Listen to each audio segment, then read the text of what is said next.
All right, we've reconvened as a group for our normal Tankie Therapy session. It's January 21st. I believe it's day 106 of the war. So we've got Alex, Sina, Nora, and Tamara. Welcome, Tamara, a new addition to our group, to our rolling membership of our group. So I had to take a few weeks off. I'll tell you, I'll start off by talking about my feelings. I had to take a few weeks off. I didn't feel like I had any new, different feelings to talk about. I felt this kind of grim, determination to just do stuff. And I didn't feel like talking. I didn't feel like talking to anybody, which probably is a feeling. Um, and uh, and so I did that for a while. And then what changed for me was actually South Africa and the ICJ ruling and the fact that it actually went to court. And then when I was watching it, I had all kinds of feelings. I don't know if you have this, but like when I listen to Israelis lie, I have this physical reaction where I feel like I have to get up. I have to get up and walk around. I get agitated. I feel hot and I feel like I have to move. And then when I was watching the South Africans make their case, it was really literally the opposite. I felt heavy and I felt like just like sinking, and I felt like I was heavy and kind of cold and like crying. And then it was just weird enough of an experience where it was like really like they're telling the truth, like somebody's telling the truth for once. And so that was really validating. And then I was like, wow, this is interesting. This is all very interesting to talk to you guys about that. And so that was when I said, hey, why don't we try to record like on the 21st? And then in the meantime, since then, I'm kind of back to being disillusioned and outraged and disgusted and everything, because first of all, I'm outraged because I can't believe the judges haven't been able to come up with a ruling in this many days. Like, what are they still debating? What's going on there?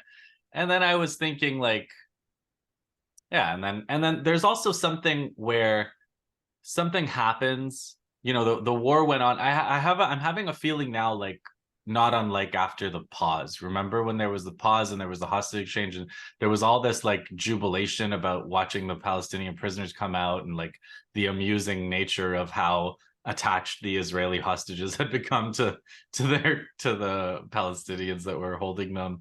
And then when the bombing started again, it was like it was worse than it was.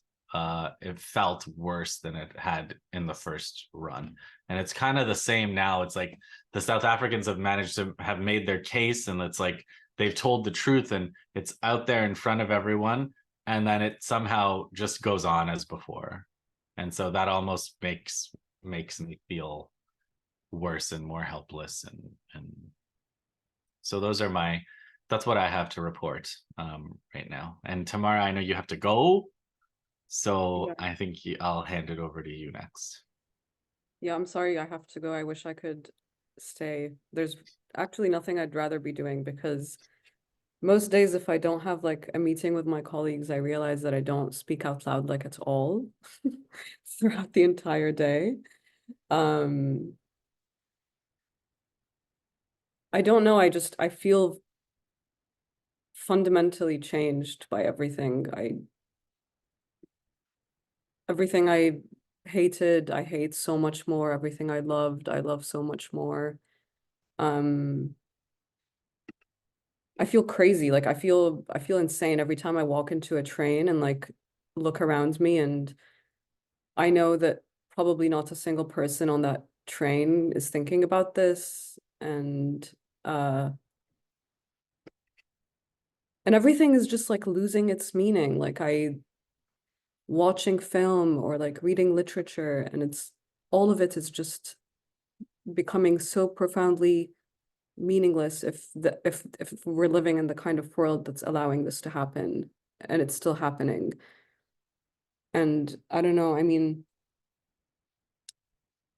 every time like I even because I have Al Jazeera on all the time, like my parents, when I was in Amman had Al Jazeera on all the time. Every household I know is just And they've done a truly incredible job during this entire, I mean, it's been Gaza coverage on Al Jazeera Arabic 24/7, like nothing else.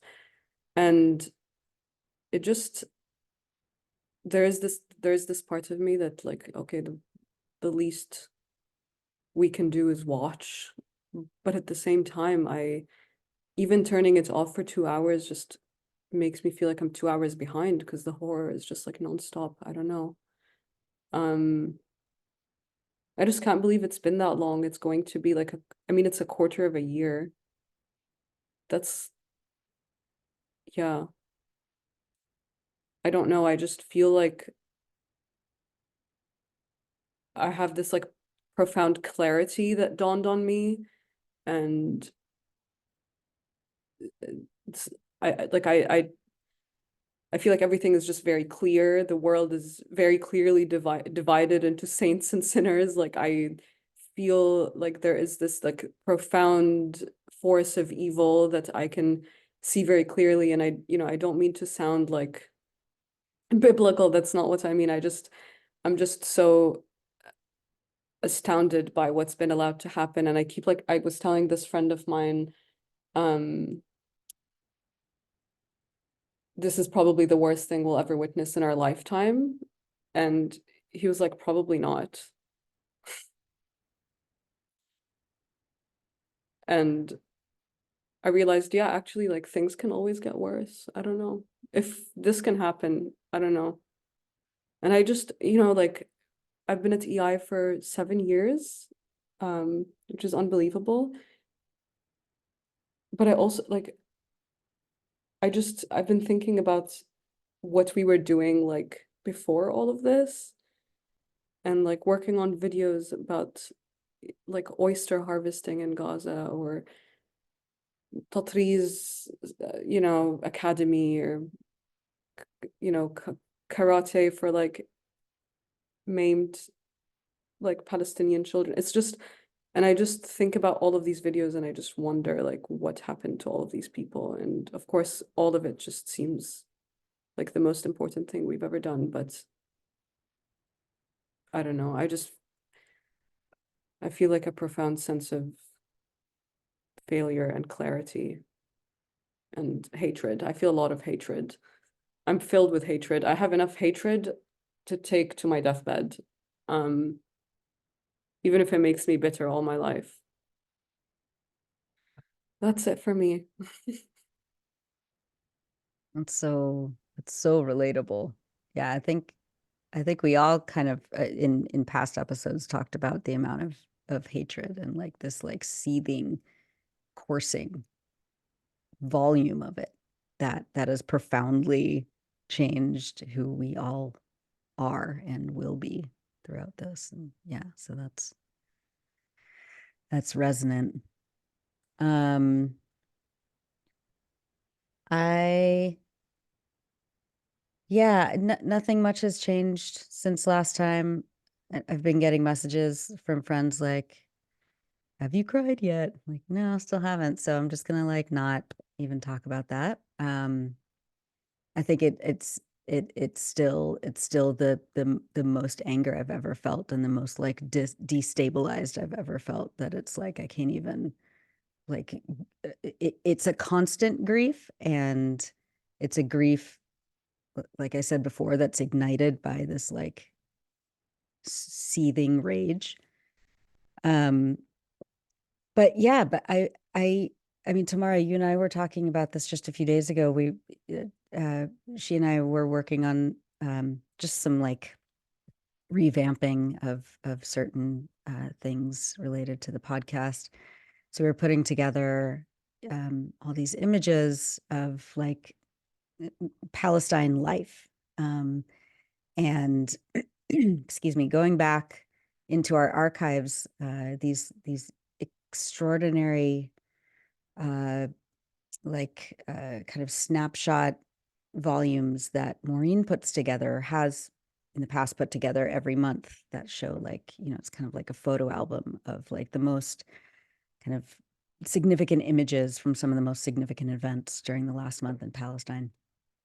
And I was going through them trying to find some images that would work well for this project that Tamara and I are involved in. And just, yeah, going through, there's like images of farmers in, Beit Hanun harvesting their strawberries or their apricots or whatever. And then there's like images of people sitting on the beach at a little cafe and, outside of Gaza City. And there's, all these like just kind of snapshots of life that back then were already like, these people are living under 14 years of a suffocating and like sadistic, horrifying blockade where we were reporting all the time about the amount of medicines that people need that they can't access, the infrastructure that they can't access, the building materials, the struggles of students trying to get permits to go and study elsewhere and then come back, like these just kind of like the grind of occupation and colonialism and the dignified struggle that Palestinians have been engaged in against that. And then, so going through these images, like it was really it was really impactful for me. Like I was like, none of these places like exist in the same way anymore. And it's been 3.5 months and like that cafe on the beach is gone. And like that apartment building in Jabalia is gone. And like these students who are celebrating their graduation at Palestine University, like, where are the students? That building that photo was taken in is gone. It's just such a, I don't know. It's an indescribable feeling of like disbelief and overwhelm and sadness and like this. It's just like this very unsettling, emotion. I don't know. How do we begin to understand the destruction, from here, from outside Palestine? How do we begin to imagine how people are going to rebuild? And we have to believe that Gaza will be rebuilt, that Palestine in general will be rebuilt after colonialism. But how do we even begin? And what do we do with those photographs? What do we do with those stories that we've collected and documented for so long? Where do they go? Where do we put them? I don't know. It's just like this like categorization, trying to categorize the devastation in this like extremely conceptual way.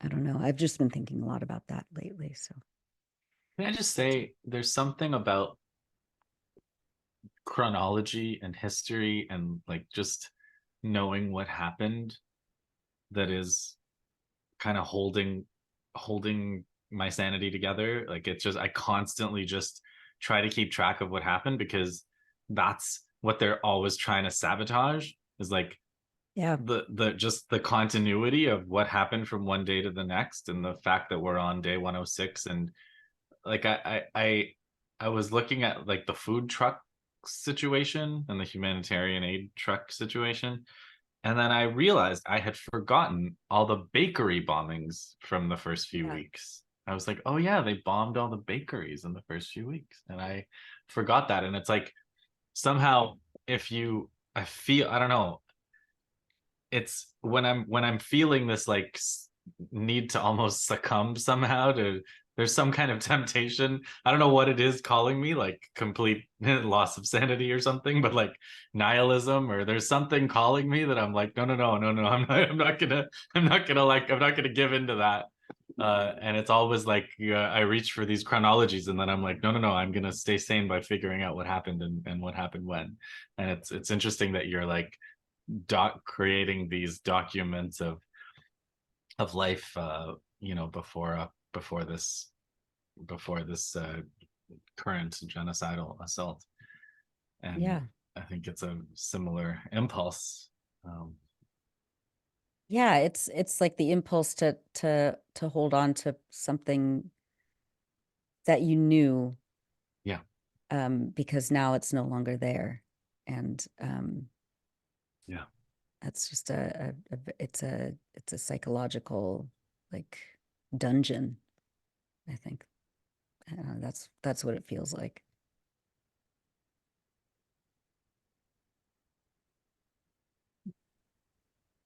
Alex, do you want to go next? Yeah, I think that's one of the constants of all forms of colonialism, right? It's that part of that process entails not just physical destruction of peoples in physical spaces, but then hijacking any sort of trace or archives that could then be used to reconstruct what existed before settler colonialism.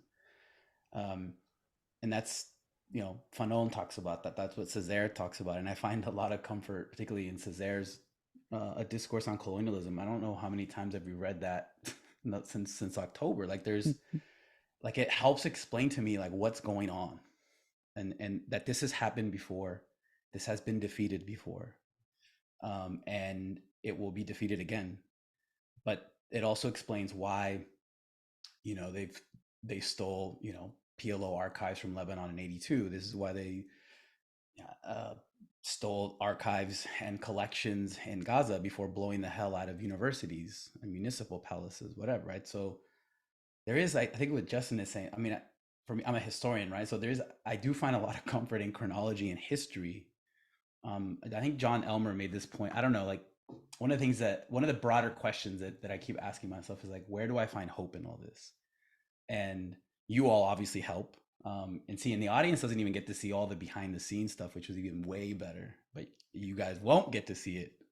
But all this stuff is like really helped me, you guys watching EI, like watching the live streams, watching, reading all the valuable work that you're all doing, because all that is about building like alternative archives to document what is happening and to not allow them to get away with what they are doing, because it's not just enough to eradicate a people and a physical space and a territory. It's also, they also want to eradicate narratives and create their own narratives, right? And I was just listening to you, Justin, and John, this morning, right, on one of the most recent podcasts, talking about this, about October 7th, right? It's very clear the narratives that were constructed immediately after that day and what purpose they function and what purpose they continue to function, right? So we know that those narratives that Israel and the US government put out right away are not factually correct. And yet we still have to watch Demon John Kirby and all these other assholes on American TV telling us that, no, this is actually what happened. We're like, but going back to this question of like where to find hope, right? Like going back to, I was, for some reason, I went back and was looking at one of like my first job talks, like way back, because I was looking for some source, and I saw that I began my job talk with a quote from Mahmoud Darwish, and I'm just like, oh, okay. And then so I started reading this stuff again, and I was like, in a very, you know, individualistic, right, way of trying to, again, what are the sources of hope, the poetry, history, the idea that this is not always going to be the same. But then there's also ways where certain things of the terrors that are going on that connect with me in an individual way. So I played soccer for a long time, and stories of these Palestinian footballers who have been killed, stories about, you know, these legends who are now living on nothing, suffering. But then I see pictures, the way that the stadium was used, like Pinochet used stadiums in Chile in 1973 to torture people, to concentrate civilians. But then Palestine's playing right now in the Asian Cup, and like it's like I can't imagine what those players are feeling, right? Because a lot of them have lost family members. A lot of them have family members still in Gaza who are suffering unimaginable things while they're out and asked to play a game. Also, watching the video of that university just being blown up, like as someone who works at a university, it's like I don't like, if I ever hear American university president or official or administrator say that BDS is wrong, I'm just be like, fuck you. Like, watch this video. Like, this is why we need, like, at the very minute, like baseline, like not even like, this, not even it's like baseline requirement because they're showing off how they put what 300 plus mines around this university and just blew it up. Or that Like other they had been video that occupying for like as right, like a military base for weeks or months. right. Yeah. Or the other video of that soldier, right? That killer who's like, oh no, no more engineers, right? After they blew up another educational facility. And these bombings are like they would have to go and plant each bomb. Right. So it's just like so it's so sadistic, but it's also Yes. if you They're ever needed a reason to just like consider how like the like it posed there's no one there. they're doing it in complete safety. Yeah. Complete safety. You need complete safety to conduct a demolition like that. And a journalist actually asked the U.S. State Department spokesperson, they told them that, like, how is Yeah. Hamas there when you Yeah. guys had time to set out 315 mines to blow up a university? And that That's- haircut guy, he said, I don't know what was under the Yeah, I don't know right. what was under there. Right. It's, yeah. I mean, that is just, again, so this idea of like, they're hijacking and they're destroying and repurposing these archives, these narratives to fit their own ones. So I'm dealing with that. Like, I still don't have a way to deal with that other than just my hatred, like all of you, increases. My commitment to doing anything in solidarity to this cause increases. Like, that's also Tamara's point about clarity. Like, for me, it's like the clarity that this is provided for what I'm going to be doing for the rest of my existence. Because this for me, it goes beyond, it's obviously about Palestine and Palestinians, but I agree with that president of Colombia, Petro, when he says this is the future for everybody else. This is the dress rehearsal for the global South. And I think he's right. The last thing I'll say in terms of where sources to find hope. So my kids play soccer, football, and they practice at night, and I'm just like, man, that's like the last thing I want to do. Like take them there. I'm like tired. It's cold. Not as cold for you guys. Arizona cold. And my youngest son's team, he has a teammate who's Jordanian and Lebanese. So the other day I went to practice and I'm wearing the keffiyeh, and his father, who's from Jordan, he's like, hey man, you're very brave wearing that. Come and sit next to me. And we had this like long like discussion. Like the other parents like kind of like picked up their chairs and like went away as they heard what we were talking about, which is really funny. But he said something to me that I keep thinking about. And I saw someone else make this point online where he's like, you know what this all is from? He's like, British Empire. And that's the greatest evil in the history of humanity. I think that's when like the parents like picked up their chairs and moved away after he made that statement. And then he said, and it's no longer with us. Right? It's like, again, so he was finding comfort, like watching this disaster, right? And then his partner is in Lebanon, and that she's watching what's happening to her, right? To her, or the possibilities of what can happen to her country. And that point that he made, right? Like the British Empire is no longer here. Now I want to go back to soccer practices just to talk to this dude, right? Because it's been really good for me personally. But there's a future, right? And I think Tarek was the one who made this point a couple episodes back, right? Where he was really optimistic. We were all like, oh my God, the terror, this is awful. And he's like, oh no, the future is liberatory. The future is going to be different. And I think based on a historical reading, I think he's right. That's a good note to say bye to Tamara on. Tamara's got to go. Okay, so sorry. I want to be back. I love you all. Yes, same. Come back. Goodbye. Talk to you tomorrow. I'm so lucky I get to work with her every day. It's such a big privilege and honor. She's extraordinary.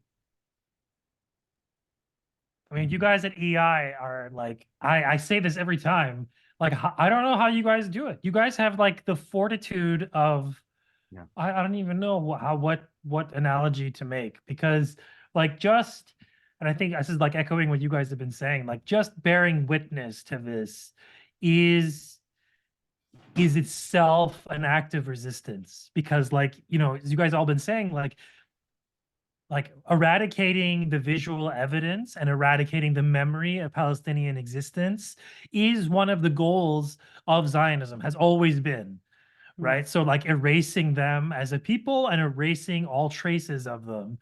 And like, that's the dream of, and it's not a new thing, right? Like this is a colonial logic, and I don't know, I've been having this problem for a few years now. People who listen to my show of like, I don't know what to say. I don't know. Like after 5 years of talking into a mic and like 5 very violent years, right? Like we've been witnessing an incredibly violent time. I mean, it's not, and even before that was violent too. Like I got like radicalized, so to speak, pretty late in the game. Like I've remarked before about like my life prior to working on my show and prior to kind of like being more into this stuff. And I was just like this, like I was like most academics. I read my texts, I close read them, and that's what I did. And I like made I like pretended to make political statements, and I sort of moved on with my life every day. And I'm thinking now that like and now that like I'm thinking back to like sort of like the development of my show and sort of all the networks and the people I've met, like all of you people have been because of like I've met you people because of working in podcasting, because of working in this kind of independent media world that we live in. This small world, mind you, also. Like we are small and we're, self-funded basically, or like, working for free in the case of Justin. Like basically like, something that we do like out of choice. And I think about that, and it's like I have that sort of like Homer and a lesbian bar moment where I'm like, wow, like we really are on our own. Like we really sit here and we watch our apoliticized society, like our deeply depoliticized, like neoliberal society, which is like depoliticized by choice, right? Like by design. Yeah. It's like you're supposed to be a lowly consumer. You're supposed to have a million opinions, but always just like shouting into a void. You're not supposed to be political. God forbid you protest over a highway and people arrest you, like, or you do a protest that isn't in line with like State Department principles, right? Like this is like we are a minority in a sense. Like the normie media world is going on. I mean, sure, some of them are kind of reporting on this, but like not really. Like they don't like, and if anything, they're helping obfuscate Zionist crimes, not through sheer silence, but also like amplifying their narratives. I mean, just the other day, like, I mean, whatever, who cares about her? But like, I just think to myself, like that sort of Homer and a lesbian bar, more like Homer and a lesbian bar movement, like it's not just like that recognizing like our solitude in all of this, or like our exceptional status as like people who are involved in reporting and talking about it, and like like just discursively engaged in tracking this genocide. And and you guys at EI and Justin too with your sit reps, you guys are way more, so to speak, on the ground than I am. Like I feel that the kind of show that I run, the kind of work that I do is more reflective of my training as a kind of comparative literature person, insofar as like I have this kind of ability, or let's say like technology in my brain to kind of read things and put them side by side and draw lines. And sometimes they're wavy lines, sometimes they're straight lines. And yeah, like that has its purpose and that has its role in all of this. And one thing that comes into me, it like and like this feeling that like there have been genocidal wars like this for a long time, right? And like the traces of those cultures are almost all gone. Like there are books and stuff, right? But like the cultures and like the peoples who have been lost like to this earth, like by like white supremacist Euro genocide, right? Which Zionism obviously is a branch of. Maybe its most advanced branch. I don't know. I wanted to kick that question to you guys after, but like putting that aside, like that is a sort of global story. And like I think I've talked about this on some of my shows, but like there's a memory that like comes back to me, and it was like during my deep early COVID lockdown days. I remember watching a video. I think I talked about this somewhere. It was like a Russian journalist documentary, some like a village in Syria somewhere, and it was like this video of like a three-person family, like a mother, a dad, and like a child. I think it was a son. And they were fleeing from their apartment. They were like fleeing from the shooting, right? And that image like comes back to me often now. Like I just think like, and he was like, the guy was in his thobe, like it was just a scene. And I just think of like how many iterations of this moment have existed. like on this planet, of like innocent people fleeing for their lives because like bloodthirsty warmongers, usually far away, decided that you're going to be punished for simply existing, and you're going to be punished for being in your time and place and like the coordinates of Earth where you are. And it's just something that comes to me. And obviously, like, and I've said this before too, that like the difference, one of the sort of key differences of like this moment, this genocidal war, I mean, its ferocity we should talk about. I mean, it's efficiency. It's like genocidal efficiency is something to marvel at. But like the US killed 1 million people in Iraq. Like they didn't do that by shooting them individually in the head, right? Like they bombed and bombed and bombed. Like the US destroyed Raqqa, right? Like the third largest city in Syria. Like they didn't do that. Like they did it in the same way the Zionists do it now, right? Like the US, like Britain bombed, like burned like Hamburg and Dresden, and like they did it, they firebombed it to the ground, right? Yeah, Like the people were Zionists roasted. love talking about Dresden. They love talking about Yeah. Dresden. They're always talking And about there's like a Dresden. degree, yeah, like there's a degree to truth in their comparison. They're saying like, hey man, this is like how war is done. But it's Right. like, yeah, by But by see, yeah, genocidal maniacs. it's funny Like, because that's a good point though, because there's that whole thing where they say, well, war is hell. So like there's like this war is hell when you anything you say about murdering children, destroying universities, they're like war is hell. But if war is hell, what's your argument against October 7th? Because like I always wonder how that's why is that, why was that yeah, I bad? mean, Isn't that just no, yeah, war like being hell? the Zionist vacillation between like victimhood and like Yeah. aggressor is like something that like no, like it should be studied decades from now by like psychologists and like psychoanalysts, because it's something that's like on the scale of like superhuman in its Yeah. ability to go back and forth and Yeah. exist in Yeah. those two realms, and like, oh my Simultaneously. God, we are the Yeah. most, yeah, we are the most, I can't believe Yeah. these people did this to us, and then Yeah. they're like War is hell. laughing as like a university, and like, yeah, like it's like Too bad. it's not a, Shouldn't have yeah, started the war and then. Right. yeah. So like it, and again, this is something that I bring up constantly that I haven't gotten a proper answer from any of you, so I blame this on you. But like the like the tools of transmission, of like mimetic reproduction, of publication, of digital reproduction, right? Like they've never been this far advanced in human history, right? Like we've never had like like movies. Remember like the scene in Back to the Future where he's like, you have a portable movie studio in this little device, and it's like you have like, and he's like talking about this like big lugging camera, right? And now we have them like much smaller, but it's not even that they're just like a TV studio. They're also like a library, a digital library, and it's like in this like rectangle, and like that to me in all of this is something that I haven't seen any sort of like like satisfactory analysis, and maybe it doesn't exist because like we haven't come to terms with it. Like this intimacy, this kind of like historical intimacy is definitely new. I mean, yeah, like there were a lot of videos from Yemen, there were a lot of videos from Syria, Libya. I've watched a lot, and like they hurt. Like they definitely did hurt. Like, did I watch them? Now, mind you, like I watched them after the fact, years later.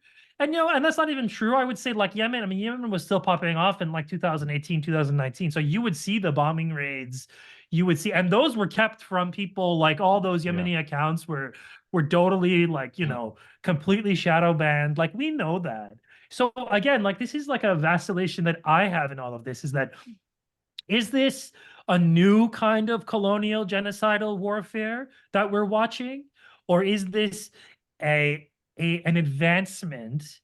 Like, is this like a kind of advancement of something much older, right? That like the spirit, like the sort of ghosts of like the Mau Mau, like the attack, like the British attack on like the Mau Mau, right? Like, or like, do we see that? And or is it the answer, like the academic thing to say is that, oh, it's both? Yeah, like I'm worried that the answer is it's both. complicated. Yeah, no. Yeah. It's not complicated. It's not that complicated, but I can take a crack at it because it is there are differences, and there are differences to everything, but there is a difference just the way my mind works in terms of numbers and maps.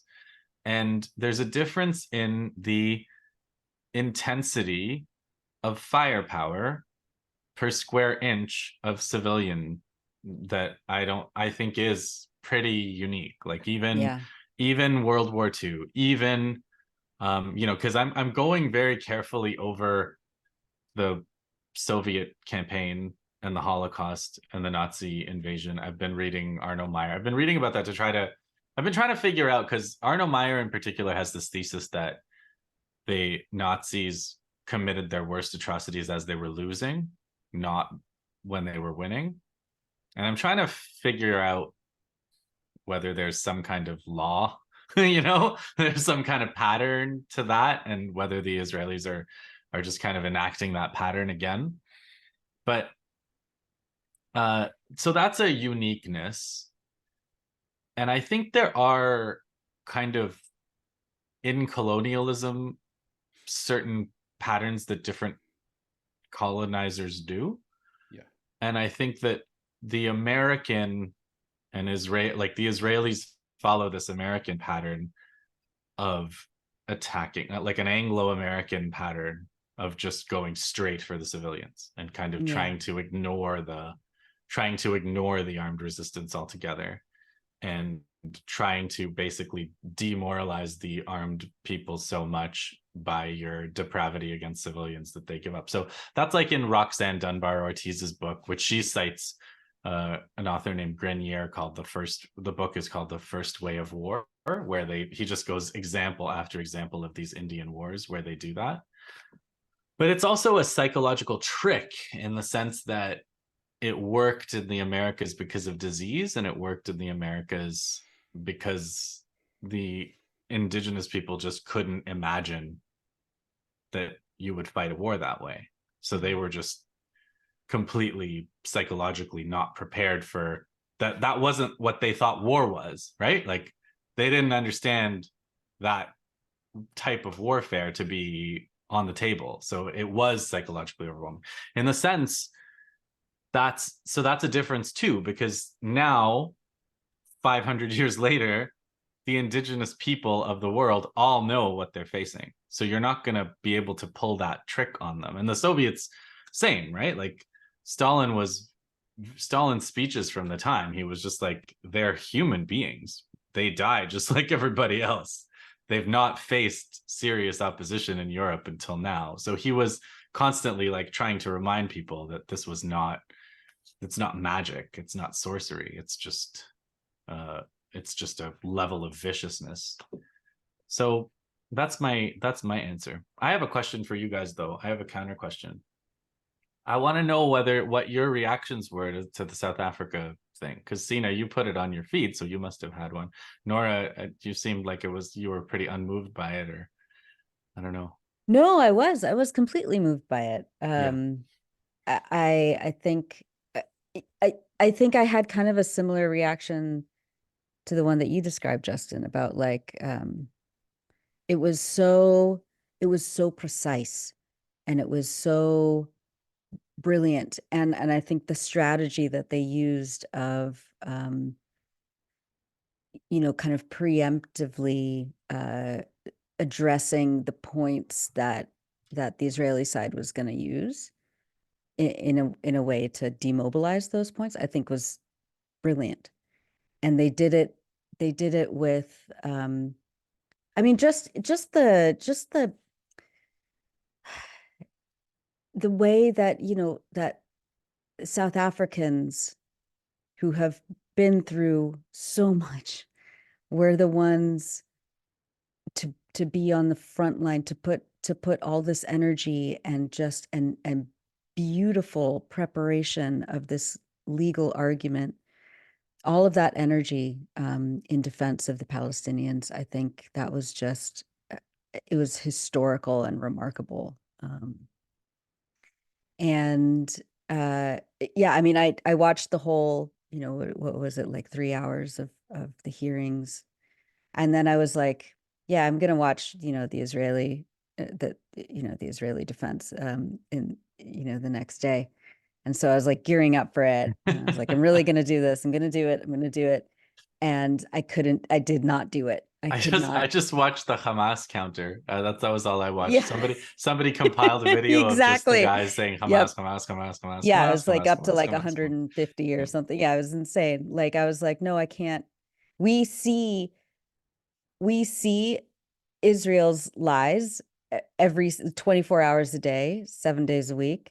There's no way that I'm going to willingly subject myself to 3 hours more of those lies that will completely turn me into a like a Tasmanian devil. Like I'll Yeah, burn a because hole in the ceiling. you have to get up and you have to Like move, right? You have I to could, get yeah, up I and would move not and be yell able at to the sit still. screen, and Yeah, I mean, I already told you, like, there's a fatwa in my house for me watching mainstream news media. I can't, like, I'm literally not allowed to turn on CNN or SNBC because it will have detrimental effects on my household. And so this would have been like, this goes under the same, like, protocols of the fatwa. Like I was not allowed, but this was me imposing my own fatwa on that, on myself. Because I can't stand it. I can't stand how they lie and how they get away with it and how they were they were saying, we don't bomb hospitals, we don't just target civilians, while at the same time I'm watching live video, you have a split screen. a split screen of them bombing a fucking hospital and and putting people that I know in danger. I mean, it's just like, so I couldn't deal with it, but the dignity and the seriousness by which the South African legal team operated was just, I think it was spectacular. And I think they should, I don't know. I really hope, I really hope. I have I have little, very rapidly waning faith in all bodies of international, diplomacy or legal machination, whatever. Like, but this seems like it should be a no-brainer, right? Like, right? I don't know. Like how, But I think it, like the Yeah. competing, the competing logics, like were on full display. yeah, Like the South African case was meticulously evidenced in like history, in yeah, like evidence, actual Evidence, evidence and history and context. Yeah. And the other side is all metaphysical. yeah, It's all metaphysical. That's It's exactly it. quintessential evil. It's yeah, it's aspirational, right? Because they say we don't do this, we don't. Well, yeah, you maybe don't aspire to do that, but you're doing it while you're presenting this. Psychotic. They also said, Psychotic. like, there's also a lot of like, what about all the children we didn't kill? Yeah. What about all the good things we They did? literally That's- showed a video of them not shooting Yeah. a shelter and as evidence of their How humanity. good. Yeah. Well, they showed that one video where they're like, "Oh, it's children playing like football. Don't bomb them." Mhm. And I remember to 2014. I'm like, "You Yeah. did that, like You did that. for They 4 absolutely kids, did like it. football, like Yeah. during the World Cup, like." So I think that, and I think Sina, you shared the Walter Johnson article about living inside a psyop, which I think is like, man, that made me feel like I'm saying again, but he that's how he kind of frames what happened with Harvard in that fallout, right? Like he frames it, the historical, actual, like objective reality in the historical versus the metaphysical. And I think that's what's the competing sides in this since October. That's kind of how the sides, that's the framing of it. And we saw it with the dueling presentations. Yeah. It was just, to me, it was just so apparent. And it's, and the only way, why do they get away with it? That, I mean, and it goes back to Sina's question, like, why are they allowed to get away with just expressing the aspirational and the metaphysical? And it's just sheer raw power. And because they have the backing of the United States.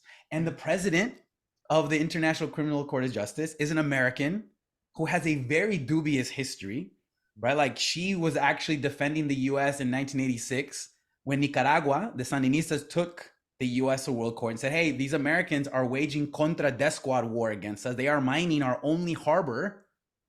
They win the case. She's working on the American side saying, no, we're not doing this, which is like a similar logic as well, right? Like everyone, here's the evidence. This is what's happening. They mined our harbor. They're using, we talked about it on a podcast with Sina like a while back about Iran Contra, right? Mhm. They had the CIA used this term called unilaterally controlled Latino assets. They had these that they used Wow. mercenaries to like go bomb oil depots, go mine the harbor, and then you have the horrific Contra death squads. The woman who's now the president of this court, the American woman, she worked on the American side to say we're not doing this. Nicaragua wins, and the U.S. says, "Well, okay, well, we're not going to abide by the ruling. Who We don't cares?" care. Yeah. It's Yeah. sheer power. Yeah, right? imperialists will say anything and they'll use anything and they'll use international law as a cudgel to terrorize their enemies and to besiege their enemies, case in point Iran, and then they'll laugh at international law when it's used against them. I mean, I have mixed feelings on the South Africa presentation. Obviously, like the very act itself of taking them to making them go through this process is itself a kind of victory, because Zionists want it both ways. They want to say that, oh, we're this real country, we live in the international system. Oh, Yes. we're like, look at our enemies, they don't abide by laws. And then they're like, oh, we're gonna break these laws because we want to, and anything we do is like, they want it both ways. And so you do that, you take them into that system to prove that, like, yeah, you can't have it both ways and not have somebody call you out on it. Now, the international system has been like wielded against Iran, like my country, since forever that I've known.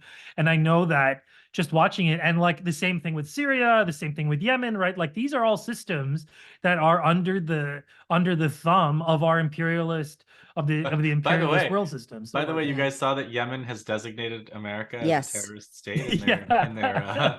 I mean, Marvelous. we should segue. I think we should segue to that because because it is something like partly what the Zionists do achieve in how they fight this war is that they do proudly display their accomplishments. The 70% of Gaza destroyed, like mining a university and laughing about it. They want to shock you and hurt you and say, like, look, we have the power to do all of this, right? But the fact that they've kept like all of Yemen's actions from our TVs, right? That like the attacks and like like basically setting up this blockade on the on the Zionist entity. Like this is a major accomplishment in world history, and it extends beyond this war. I mean, I'm willing to say that they're actually going further than Hezbollah is. Yeah. In terms of their strategic, because they're saying that, oh, we're not Nothing- lifting the blockade until the blockade on Gaza is lifted. The significance of this is Yeah. so mind-boggling.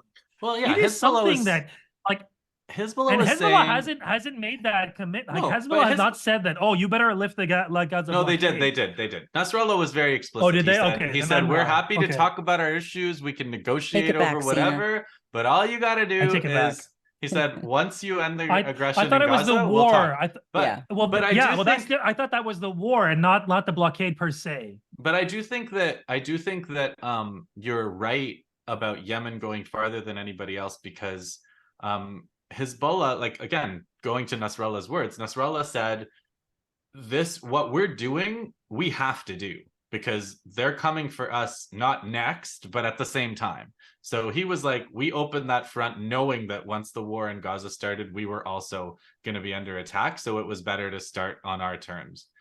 Yemen, Ansar Allah nothing would have happened to them. Absolutely nothing would have happened to them. They could have absolutely sat this out. They could have, now they're getting bombed. They're talking. Saudi Arabia's back. Biden's talking about an open-ended campaign. They took this on only out of principle. And like, that's why nobody could have predicted it. Nobody could have seen it coming. There's no realpolitik reason for Yemen to take this up, which is amazing. Like, that's, this is also like something amazing. I think the broader question is it related to Yemen and the International Court of Justice is like objectively, like speaking about like objective conditions, like what type of actions have actually had an impact on I wouldn't even say mitigating, but like affecting the course of this genocidal war that imposing the Israelis have been consequences. waging. Right, like what in terms of objective conditions, what has had an impact? And Yemen, I think I've messaged you guys, right? Like, and people have made the comparison online about Yemen's display of solidarity, as you say, Justin, they didn't have to do any of this. They had just achieved like a fragile peace treaty. Yeah. But it speaks to, and this is what I think is really interesting, because I think about the Cuban case in Angola, and Piero Glejeses, who's like a great historian has done the most work on the Cuban involvement in Angola and essentially defending Angola from the apartheid South Africa, and then leading to the fall of apartheid in South Africa, according to people like Nelson Mandela. And a point he makes in his work is that the logic behind the Cuban intervention in Angola is like the imperialists don't understand it. They cannot understand an international action that is a give and take or some sort of like equal or unequal reciprocity. And it's not realpolitik. It's not real, and they can't principle. understand that. Yeah. Right. And they can't, and even someone like Henry Kissinger had to admit it and be like, damn, like Castro was actually an actual authentic revolutionary. But the way that like the way that like US mainstream media at least treats it, they never mention like why Ansar Allah is actually conducting these, right? It's all about piracy. Oh. Right. It's all about piracy. No, that's exactly it. I've had And, lots of and people. they hate Israel because Israel's full of Jews. Right. Because they hate Like Jews. that's the other thing. Yeah. I've had people ask me, they're like, "Oh, you're a political guy, right? Like, is the thing is Yemen, like, is that connected to the thing in My Gaza?" God. Yeah. Because they're watching the news and there's no connection. That's right. They But that's never make it. No. Yeah. But that's the thing, they're very clear about why they're doing what they're doing, just like the Cubans were in the 70s and 80s with they were, but it's about the global north, the empire, whatever, refusing to even countenance that logic, right? Like they can't understand that the reason why the Cubans went in there is out of revolutionary internationalist solidarity against racial apartheid. Right. Yeah, So, the Cubans didn't need to go to Angola. They didn't need to No. go. They didn't need to go to do South Africa. The They biggest didn't- cross exactly. Atlantic movement of troops since World No. War II. They didn't need to do Initially that. on their own, right? They dragged the Soviets in. The Soviets didn't Right. want to get involved. But the Cubans forced them to do it. Yeah. And like there's It's reports of South extraordinary when you African, think about it. right? Yeah, there's reports of South African, and this also reminded me of like when the Yemenis are like, we got like 30,000 dudes ready to go fight, just let us cross. There's reports from the South African forces when they started to fight the Cubans. They're like, how do we fight against these guys? These guys are cheerful till death. No, But they I'm had that paraphrasing in one of the. Alex. Ugh, You're reading my book love now. They that. had that in Congo too. The South Right. Africans were very very arrogant. Not the South Africans, the Belgians, but the Yeah. mercenaries were very arrogant towards the Congolese. But then when they were like meeting really stiff resistance, they were like, "What the hell is going on here?" And then they realized it was the Cubans. Incredible. I mean, this is the historicity, like this is where the importance of like situating this battle and like this, like Al-Aqsa flood and the genocidal war unleashed against the wider backdrop of the development of the axis of resistance. And like, yeah, you're not allowed to talk about Iran or Yemen or whatever, or Hezbollah, right? Like you literally cannot fly a flag of Hezbollah legally. It's illegal. And you'll get charged with terrorism, right? And like there is a reason why that is the case. Like there is a reason why imperialists are terrified of Hassan Nasrallah's face, to the point where if you post it on Instagram, they throw you a fucking warning. Okay, his face, like an image, right? His cute little round bearded It's face. like Like Santa. the people who lecture us about like freedom of the press and freedom of speech, like they can't even see his face. It makes them so terrified, right? And the fact that these actors are now the ones working behind the Palestinian resistance and backing them up. And I'm sad to admit, and it's not like, this is not 50 years ago. This is not or like 75 years ago. It's not the Jordanian and the Egyptian and the Syrian militaries that are basically like on horses, like on like we're not at that point. Like history has moved forward where the defenders of Palestinian humanity are not like aimed with just rocks anymore, right? And like Kalashnikovs, is that times have changed.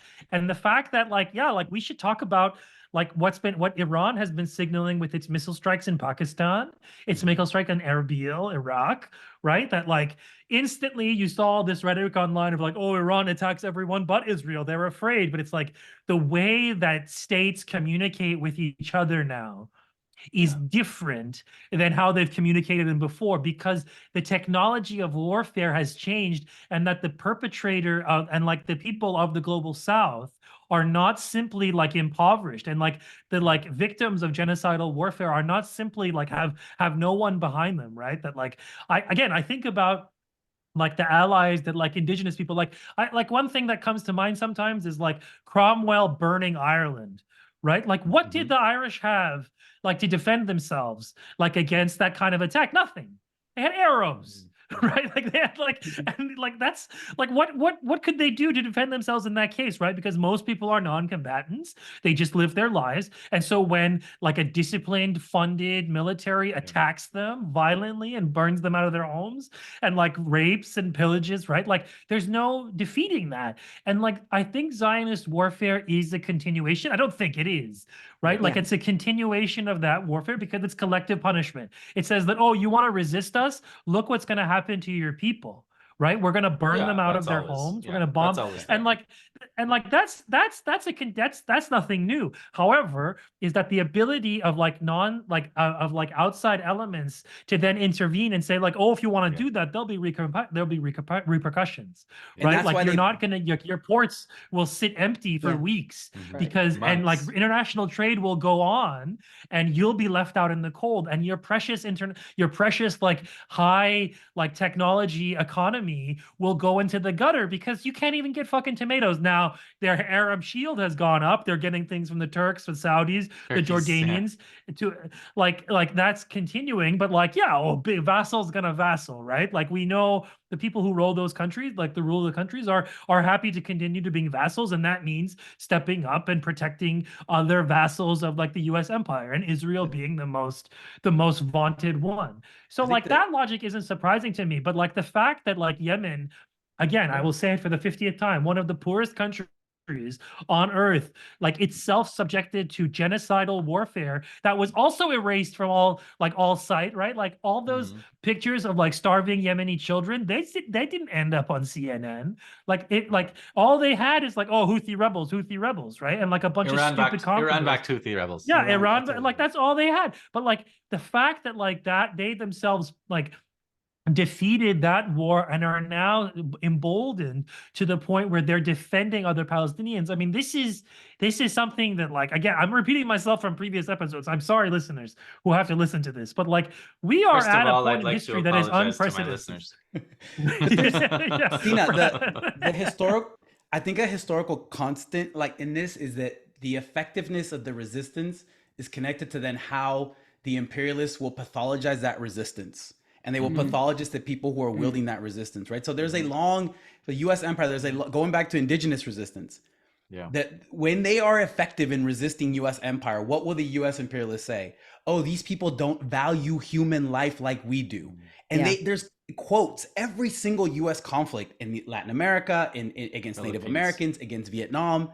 Oh, these people, they're so good at resisting that their response is to say, oh, it's because they don't care about human life. And then they complain about how that resistance is waged against them. And we've seen that over and over again since October. And I think that's really, like we can almost gauge or measure the effectiveness of that type of resistance with how demonized and pathologized they are on the side that we're against. And they will start to, I mean, they've been, people in the West have been doing that to Palestinians for a long time, right? But I think that's a constant that kind of connects the different forms of settler colonialism and the type of resistance that will emerge against it. And that's that's why you see, Isaac Herzog using that barbarism versus civilization framing. That's amazing, isn't it? All they have. That's all they have. All they have is the rhetoric. Right. All We're the damn. Yeah. Right. And that's like white supremacy. If you look, if you go online to like Aryan white supremacist boards, it's the same logic, right? We're the only ones holding back the floods of the global South coming into Europe and the United States. It's all the metaphysical and none of the actual reality. And we're starting to see the material consequences to that finally. I do think the material world wins in the end. Yeah. But I guess we'll see. Okay, guys, thank you. Let's wrap it here. There's more to talk about. Like I kind of want to talk, since this is the therapy session, I kind of want to talk about like how they weaponize therapy too. there was Mm. that appalling statement by that Israeli therapist. But we'll talk about that another time. Oh, another constant. Oh, another one Yeah. right there. I mean, the Nazis had psychoanalysts too, Oh. right? So Yeah, exactly. same. Okay, guys, stop.